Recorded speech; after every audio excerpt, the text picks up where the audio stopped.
Thanks for watching. Don't forget to like, comment, share and subscribe to. السلام علیکم ناظرین، آپ دیکھ رہے ہیں قرآنک ایجوکیشن سینٹر. میں ہوں محمد نوید سمر کے ساتھ مفتی محمد مظفر صاحب موجود ہیں. آج ہم مفتی صاحب سے پوچھیں گے، مفتی صاحب ہمیں یہ بتائیں قربانی نہ کرنے والے کے لیے کیا حکم ہے؟ جیسا کہ ابھی حالیہ دور کے اندر لوگ کہہ رہے ہیں کہ میں نے کل پوسٹ بھی پڑھی ہے، کافی ان کے نیچے کمنٹ بھی آئے تھے اور لائک بھی لوگوں نے کیا کہ قربانی جو ہے نا وہ جس کے پاس طاقت ہے وہ یتیموں مسکینوں کے اندر یہ قربانی کے پیسے دیں. اس کے بارے میں وضاحت کریں. بسم اللہ الرحمن الرحیم. اللہم صلی علی سیدنا و مولانا محمد و بارک وسلم. بڑا اہم کویسچن آپ نے اٹھایا ہے. آج کے دور میں اگر دیکھا جائے تو لوگ ویسے ہی بہانے تلاش کرتے ہیں کہ شریعت کے اوپر کوئی نہ کوئی ایسا تیر لگایا جائے کہ جس سے جو ہے وہ یہ لبرل طبقہ اصل میں کرتا ہے، سیکولر طبقہ کرتا ہے. ہوتا یہ ہے کہ نبی کریم صلی اللہ علیہ وسلم کی حدیث مبارکہ ہے، اللہ کے پیارے حبیب فرماتے ہیں کہ جو شخص قربانی کرنے کی طاقت رکھتا ہے، اب طاقت رکھنے کے باوجود بھی اگر وہ قربانی نہیں کرتا تو وہ ہماری عیدگاہ کے قریب بھی نہ آئے.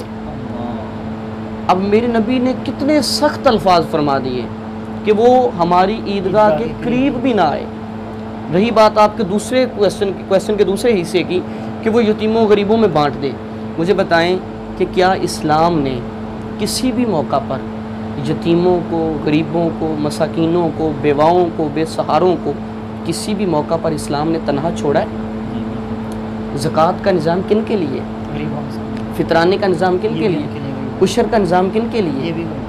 سمپل سا سوال ہے، یہ قربانی کن کے لیے؟ یہ انہی کے لیے تو ہی ہو رہی.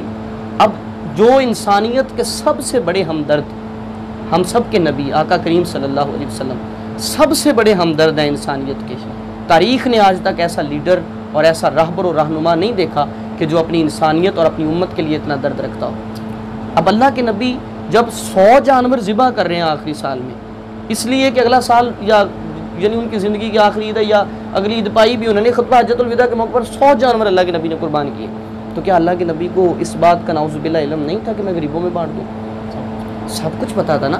لیکن ایک نظام جو ترتیب دے دیا گیا، اب شریعت نے ایک حکم نافذ کر دیا. اب یہاں پہ مجھے اور آپ کو یا کسی بھی دوسرے آدمی کو عقل کے گھوڑے دوڑانے کی ضرورت نہیں ہے. اسلام ہے ہی اس چیز کا نام کہ جس نے اسلام قبول کر لیا اب اسے گردن جھکانی پڑے گی، کویسچن نہیں اٹھانا پڑے گا. کویسچن اٹھائیں گے تو مطلب اسلام سر تسلیم خم. اسلام کا مطلب ہی ایک معنی اسلام کا یہ آتا ہے کہ آپ جھکا دیں اپنے آپ کو. ایگریمنٹ جو کر لیا لا الہ الا اللہ کا کہ اب میرا کوئی حکم نہیں، میری کوئی رضا نہیں، اب تو تیری رضا ہے. اور اسلام نے کہہ دیا فصلی لربک وانحر کہ اپنے رب کے لیے نماز پڑھ اور اپنے رب کے لیے قربانی کر. جب اللہ کا حکم آ گیا تو پھر میرے اور آپ کی منشا، میری اور آپ کی چاہت کی کوئی اوقات اور حیثیت نہیں رہتی. اور ایسی باتیں یہ لبرل طبقہ، سیکولر طبقہ، کسی بھی وہ اپنے آپ کو مسلمان تو شو کرواتے ہیں لیکن ان کا اصل میں اسلام سے تعلق نہیں رہا. میں اس پروگرام کے تھرو یہ میسج دیتا ہوں ان لوگوں کو کہ یا تو اسلام کا نام لینا چھوڑ دیں. اگر اسلام کا نام لینا ہے تو پھر اسلام کے بتائے ہوئے طریقے پر بھی چلنا پڑے گا. شاعر نے کہا نا، دو رنگی چھوڑ دے یک رنگ ہو جا، سراسر موم یا پھر سنگ ہو جا.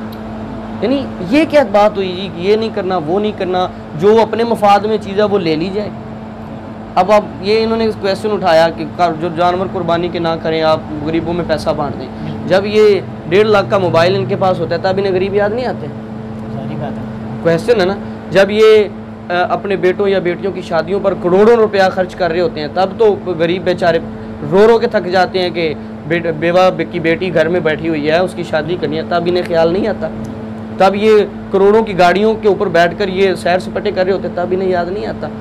تو اصل میں پیچھے ریزن کوئی اور ہے. ٹارگٹ شریعت ہے، بالکل ٹارگٹ شریعت ہے. کسی طریقے سے شریعت کے اس کام کو جو ہو رہا ہے کثرت کے ساتھ، اس کو کہیں نہ کہیں طریقے سے ختم کیا گیا.